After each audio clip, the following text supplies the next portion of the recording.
Dear students, good morning. आज के इस वीडियो में हम समस्त लोग इलाहाबाद बोर्ड द्वारा प्रयोग की जाने वाली इंटरमीडिएट की पोइट्री में जो पहली पोएम है the character of a happy life, उसकी सेंट्रल आइडिया के विषय में डिस्कशन करेंगे। सबसे पहले इस पोएम की सेंट्रल आइडिया लिखने से पहले हमको ये पता होना चाहिए कि वास्तव में character of a happy life जो कि सर हेनरी वर्टन के द्वारा रचित है, ये क्या है। तो इस पोएम में हमें ये बताया गया है कि व्यक्ति को किस प्रकार से प्रसन्न चित्त जीवन जीना चाहिए। इसमें यह भी बताया गया है कि वह व्यक्ति जो किसी के भय से या किसी के डर के कारण किसी की इच्छाओं पर आश्रित होकर के कार्य को करता है, तो वास्तव में वो कभी भी प्रसन्न चित्त नहीं रह सकता। उसे ईमानदारी पूर्वक विचार करके केवल अपने पर विश्वास करते हुए भी कार्य को करना चाहिए।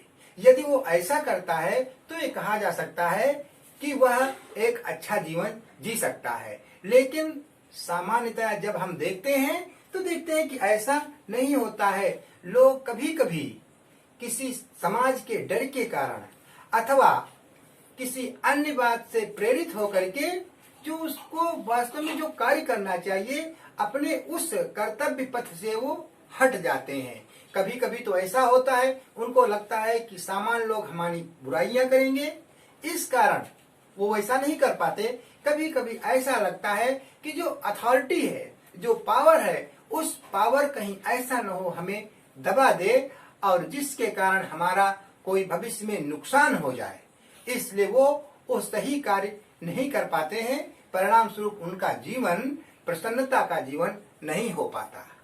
लेकिन इसके विपरीत ही वह व्यक्ति जो प्रसन्नता का जीवन जीने के लिए या तो अपने समय को कि श्रेष्ठ पुस्तकों के मध्य में बिताता है अथवा वह अपने जीवन को के दिनों को वह एक अच्छे मित्र की सोसाइटी में व्यतीत करता है, तो वास्तव में उसका जीवन एक प्रसन्न जीवन बन जाता है। ऐसा ये आपकी जो पोएम 1 है उस पाठ का ये समरी है। इस समरी के आधार पर ही हमने आप लोगों के सामने इस सेंट्रल आइडिया लिखी है।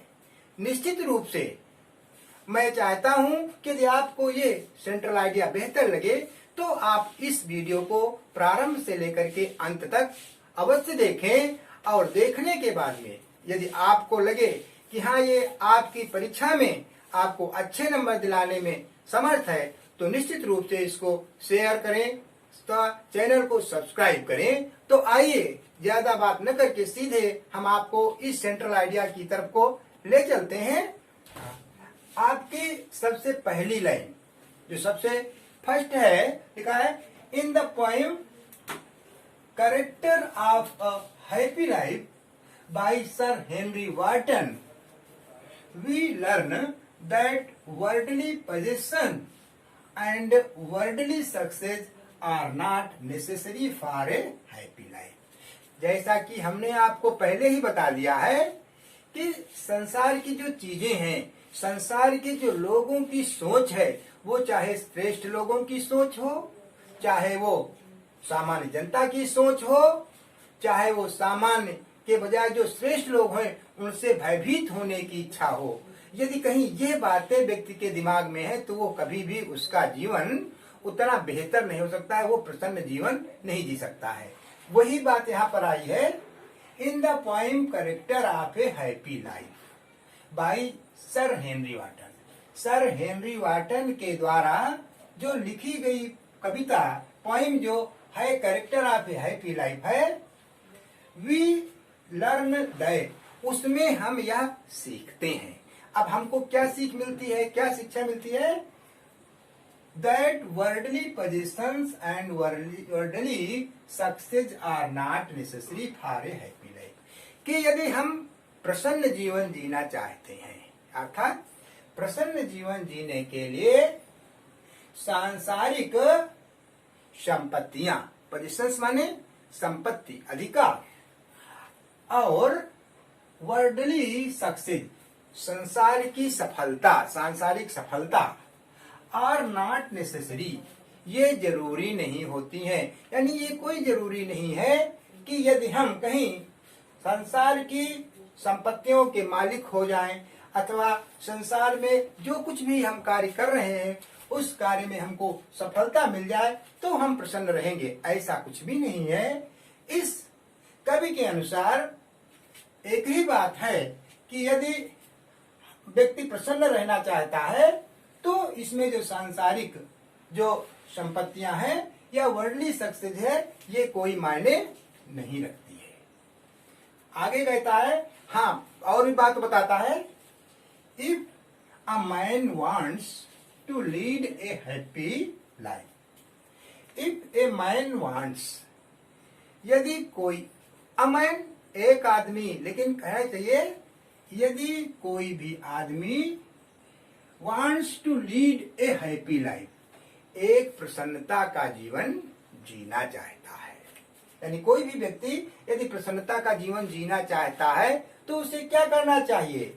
आप देखिए मेन बात, मुख्य बात है, he should avoid all temptations and fears, उसको सभी प्रकार के लालचों से और सभी प्रकार के भय से या डर से बचना चाहिए। अवॉइड मीन्स बचना, एक शब्द यहां पर ये लिखा है अवॉइड, बचना, AVOID, अवॉइड मीन्स बचना। डिफिकल्ट वर्ड्स भी आपके सामने हैं जिससे आपको इसका अर्थ निकालने में, समझने में बाद में भी आसानी होगी। इसको मैंने इसलिए बंद कर दिया है जिससे आपको क्लियर हो कि इस शब्द का मैंने इसके नीचे अंडरलाइन भी कर दिया है कि जो यहाँ पर अवॉइड लिखा है वही यहाँ पर अवॉइड है और इसका अर्थ बचना है, यानी he should avoid all temptations. Temptations means होता है लालच,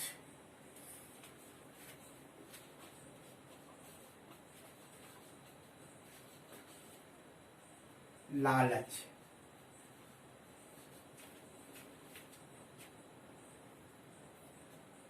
ही, हाँ, are temptations and fear, fears means भय या डर, इसका मीनिंग भी फियर या डर है, तो वही इसका क्लियर अर्थ हो गया। If a man wants to lead a happy life, यदि एक आदमी प्रसन्नता का जीवन जीना चाहता है, लीड का मतलब यहां पर है जीना चाहना, जीना, he should avoid all temptation, उसे सभी लालचों से एंड फियर्स और भय से बचना चाहिए। He should be pious, pious means पवित्र, पायस मीन्स पवित्र, इसको भी ध्यान रखिए। तो ये जो पायस शब्द है मैंने इसका मीनिंग आपको यहां पर लिख दिया, PIOUS, पायस मीन्स पवित्र। देखिए, you are student of intermediate schools but you are a Hindi medium school student and therefore you should know what the meaning of these words, तभी आप इसका अर्थ भी निकाल पाएंगे, तभी आपकी समझ में बात आएगी। तो यहाँ पर क्या हुआ, ही शुड बी पायस, एक शब्द पायस माने पवित्र जो ऊपर लिखा गया कि द्वारा आप ये अर्थ क्लियर कर रहे हैं, उसे पवित्र होना चाहिए। किससे पवित्र होना चाहिए, तो कहेंगे ए पर्सन, वह व्यक्ति जो प्रसन्नता का जीवन जीना चाहता है उसे पवित्र होना चाहिए। And should have self respect and self positions, and should have self respect, self respect means आत्म सम्मान का होना, यानी उसको अपने आत्म सम्मान का स्वयं ज्ञान होना चाहिए, वो आत्मसम्मानी होना चाहिए। एंड सेल्फ पोजिशंस, और स्वयं पर अधिकार होना चाहिए। पोजिशन माने संपत्ति भी होता है, पोजिशंस माने अधिकार भी होता है। यहां पर लिखते हैं पोजिशन,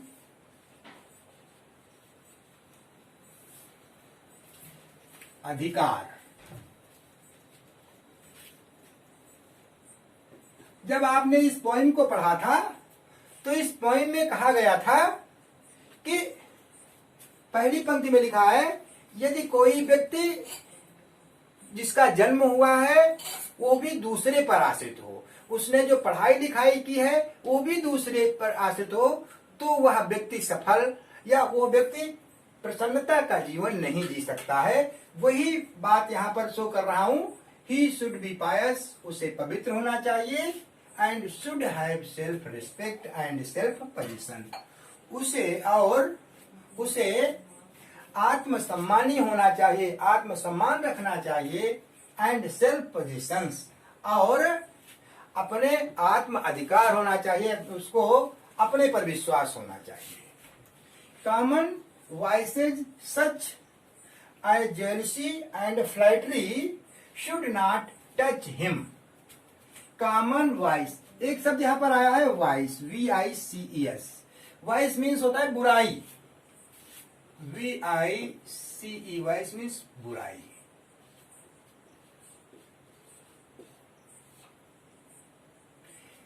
तो इस प्रकार से कॉमन वाइस मीन्स सामान्य बुराइयां, वाइस मीन्स बुराई, एक वचन में है, वाइसेज बुराइयां, कॉमन वाइसेज सामान्य बुराइयां, सच एज जेलसी। अब यहाँ पर कैसी बुराइयां, व्यक्ति के अपने अंदर की जो फीलिंग्स हैं वो भी कैसी नकारात्मक फीलिंग्स हैं, निगेटिव थिंकिंग्स हैं, वो निगेटिव थिंकिंग ही कॉमन वाइसेज के अंतर्गत आती हैं। तो वही यहाँ पर है, सामान्य सी बुराइयां जैसे जेलसी, ईर्ष्या, हेटेड, एंड फ्लैटरी, और चापलूसी। चापलूसी अर्थात दूसरे की खुशामद करना, किसी दूसरे व्यक्ति को प्रसन्न करने के लिए अनायास उसकी प्रशंसा कर देना या किसी दूसरे की उसके सामने बुराई कर देना चापलूसी करना कहलाता है। तो वही यहां पर बात आई, जेलिसी एंड फ्लैटरी, ईर्ष्या और चापलूसी, शुड नॉट टच हिम, उसे स्पर्श नहीं करना चाहिए, यानी उसकी जो फीलिंग्स होनी चाहिए, he should B free feelings, उसे मुक्त सोच वाला होना चाहिए, मुक्त भाव वाला होना चाहिए। He should pass his time in the company of a good book और ए गुड फ्रेंड। सामान्यतः लोग अपना समय को बर्बाद कर देते हैं, वो क्या करते हैं आप भी जानते हैं, उनका सोच जो होता है वो अलग होता है, कोई कोई कार्य करता है, कोई कोई कार्य करता है, लेकिन कभी आपको ये बताता है कि प्रसन्नता का जीवन जीने वाले व्यक्ति के लिए अपने समय को गंवाना भी नहीं चाहिए, वेस्ट नहीं करना चाहिए।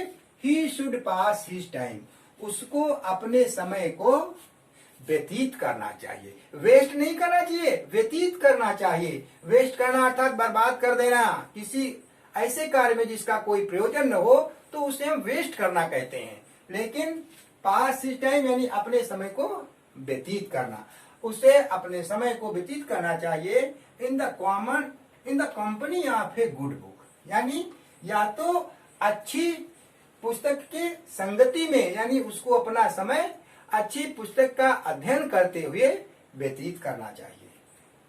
और ए गुड फ्रेंड, अथवा जब उसको स्टडी का मूड नहीं है तो उसे अपना जो समय है वो अच्छे मित्र के साथ में व्यतीत करना चाहिए। He should not care for rich or rise or fall in life. Rise and fall, उतार चढ़ाव, सुख दुख, हानि लाभ, दोनों इसका आपका एक जोड़ होता है। तो अगर he should not care for means की चिंता करना, परवाह करना, उसे परवाह नहीं करनी चाहिए किस चीज की, राइज और फार, उन्नति या अवनति की, उतार चढ़ाव की, लाभ या हानि की, इन लाइफ जीवन में उसे अपने जीवन में कभी भी लाभ हानि की चिंता नहीं करनी चाहिए, उसे उन्नति या अवनति के विषय में विचार नहीं करना चाहिए। He should be lord of himself, lord means स्वामी या मालिक। He should be lord of himself, उसे स्वयं का मालिक होना चाहिए। इस प्रकार से जब कोई व्यक्ति इस प्रकार की फीलिंग्स रखता है तो निश्चित रूप से उसका जीवन एक प्रसन्न जीवन बन सकता है और वह एक प्रसन्न जीवन जीने का अधिकारी हो जाता है। इस प्रकार से ये सेंट्रल आइडिया मैंने आपके सामने रखी। अब मैं चाहता हूं कि आप इसको प्रारंभ से लेकर के अंत तक अवश्य देखें। जो मैंने आपको इसका अर्थ बताया उस अर्थ को भी क्लियर करें, क्योंकि यदि आपके सामने अर्थ क्लियर है तो निश्चित रूप से आपको ये सेंट्रल आइडिया बहुत ही आसान और सुग्राह्य लगेगी, जिसको आप पढ़ करके लिख करके निश्चित रूप से परीक्षा में अच्छे अंक प्राप्त कर सकेंगे। अब मैं जरूर आपसे ये कहूंगा कि यदि आपको मेरा ये चैनल ये वीडियो अच्छा लगा हो तो आप इसको शेयर करिएगा तथा चैनल को सब्सक्राइब करिएगा, जिससे आने वाले समय में आपको इससे भी बेहतर तथा अन्य ग्रामर से संबंधित भी इंटरमीडिएट के अन्य जितने भी टॉपिक्स जो बोर्ड परीक्षा में पूछे जाने हैं वो हम आप लोगों तक व्यवस्थित रूप से और उत्साह के साथ में पहुंचा सके। आज के अवसर पर इतना ही, धन्यवाद।